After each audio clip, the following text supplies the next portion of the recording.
In 2016, the newly appointed Dutch ambassador to Beijing was suspended for having an affair with a Chinese woman. In 2004, a Japanese diplomat in Shanghai committed suicide after being blackmailed over his love affair with a local Chinese woman. California Representative Eric Swalwell was reportedly involved with a Chinese spy named Christine Fang.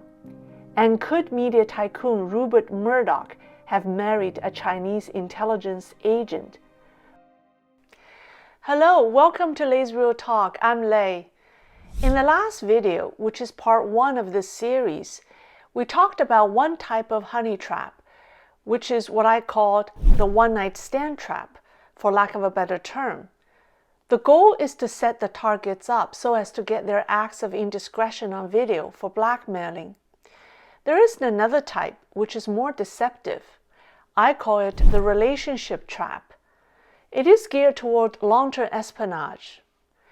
Maybe you are a single man who holds an important position in a private company or in government. If you're on the CCP's target list, they've studied you and know everything about you. One day they will send you a woman you cannot resist. You think you've found the love of your life, only to find out later that it's a trap. Some may not even find out, as long as the woman can act along. In 2016, the newly appointed Dutch ambassador to Beijing was suspended for having fallen for this classic ploy. Ron Keller, a 58-year-old veteran diplomat who was previously Netherlands ambassador to Ukraine, Russia, and Turkey, was having a secret affair with a Chinese staff at his embassy in Beijing. Ambassador Keller was single and was secretly seeing a Chinese woman who was the cultural affairs officer at the embassy.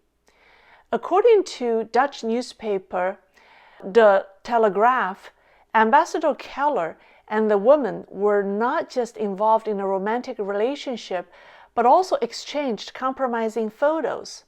It was reported that the woman visited his private residence a couple of times, and his phone was stolen. In 2004, a Japanese diplomat in Shanghai committed suicide after being blackmailed by a Chinese secret agent over his affair with a Chinese woman working at a local karaoke club. The 46-year-old diplomat was in charge of technology used to send official information from the Shanghai consulate to Tokyo. The diplomat wrote in his suicide note that he was pressured to provide names and information about diplomats, as well as specific information used to track encrypted, classified documents sent to Japan. The man wrote that he would rather die. He said, "I cannot sell out my country." Japan's foreign ministry launched strong protests against China for an impermissible act. The Chinese regime, of course, denied it and accused Japan for placing false blame on China. These career diplomats had been warned about Chinese espionage activities and know firsthand the risk of this type of romantic relationship. But they still fell. It must be pretty hard to resist. I can say that the women involved in these two cases are professional spies. Even if they are not, they must have cooperated with the Chinese intelligence agency and are what I call part-time spies. Let's now take a look at how the CCP has been using female spies outside China. The most recent story is the one that broke last December by Axios. Christine Fang, or Fang Fang, is the alleged Chinese spy who was associated with California Representative Eric Swalwell. Swalwell sits on the House Intelligence Committee. According to media reports, Fang was sent to gather information and become influential with rising political stars at the direction of China's Ministry of State Security. She enrolled at California State University and was likely in her late 20s or early 30s. She drove an expensive car and wore expensive clothes, always dressed up as if she was going to a party or nightclub. She was said to be often touchy-feely with male elected officials. U.S. investigators believe that she had engaged in sexual relationships with several public officials. Although she might not have obtained sensitive information, she was able to enter political inner circles and gain intelligence on officials from every level of local government in southern Alameda County and the Tri-Valley area in California. She helped bundle political campaign contributions for Swalwell and was successful in placing an intern in his D.C. office.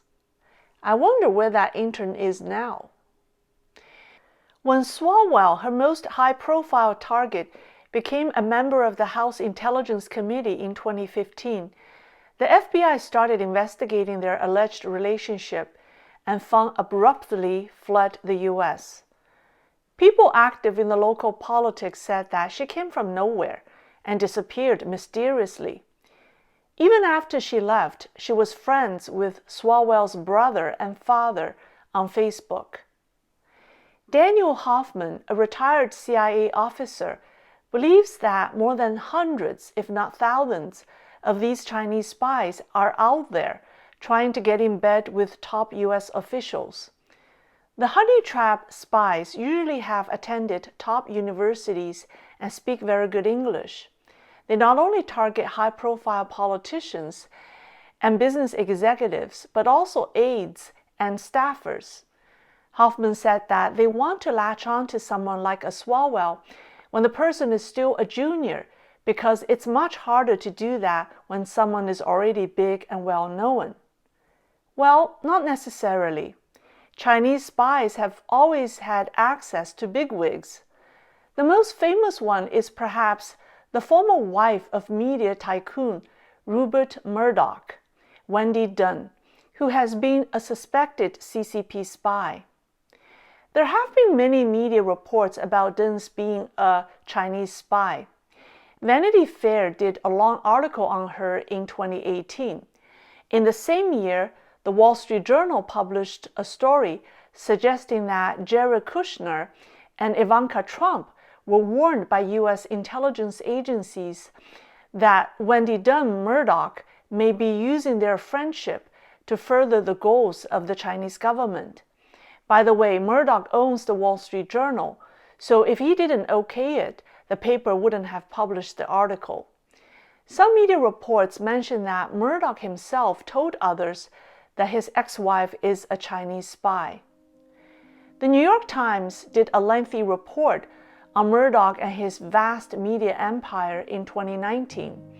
It revealed that Murdoch's sons, Lachlan and James, tried to talk him out of marrying Deng in 1999 because they thought she was a Chinese spy. James had been told by U.S. officials that they had reason to believe Deng was a spy. The sons were so desperate that they took their dad out for dinner at a restaurant called Babu in Manhattan to have a private conversation. In addition, Australian billionaire and politician Clive Palmer had openly said on TV that Wendi Deng was a Chinese spy. I also found a few articles in the Chinese edition of the Epoch Times, written in June 2013. Based on a source from Beijing, the articles reveal that Deng was recruited by the Cantonese branch of the General Political Bureau of the Chinese military when she was a freshman in college in China. She was groomed to become a spy to be sent to Hong Kong. The source also explained how she landed her first job at News Corp. As she was seeking an internship while finishing her Yale MBA, Deng was arranged to sit next to Bruce Churchill, a board member of News Corp and senior executive of Fox Television, in first class on a flight from New York to Hong Kong. Churchill was on his way to Hong Kong to assume the role of president and COO of Star TV, a News Corp media asset in Hong Kong. He offered Deng an internship at Star TV before the plane even landed. Now, Wendi Deng didn't come from a wealthy family, and she was still in school at that time. How could an MBA student afford a first class, not even business class, trans-Pacific ticket?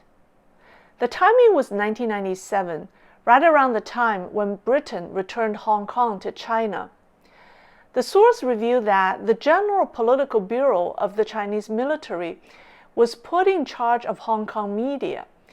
Being fluent in Chinese, Cantonese, and English, and with an Ivy League MBA degree, Deng was their top agent. She outperformed and exceeded the Bureau's expectations by eventually becoming the wife of News Corp's big boss, Rupert Murdoch, and the rest is history.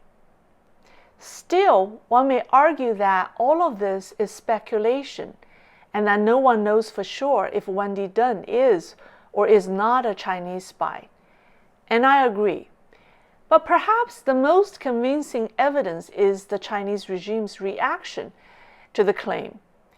After the 2018 Wall Street Journal article came out, the state-run Chinese nationalist tabloid Global Times was one of the Chinese media that fiercely defended Deng, calling the journal's allegation American paranoia. The CCP propaganda machine reacts every time its espionage activity is exposed. Didn't we see that in the Japanese diplomat case? Maybe this is more telling than anything else. That's all for this subject. If you have any ideas or suggestions for other topics, please let me know. Thank you for watching, and I'll see you next time.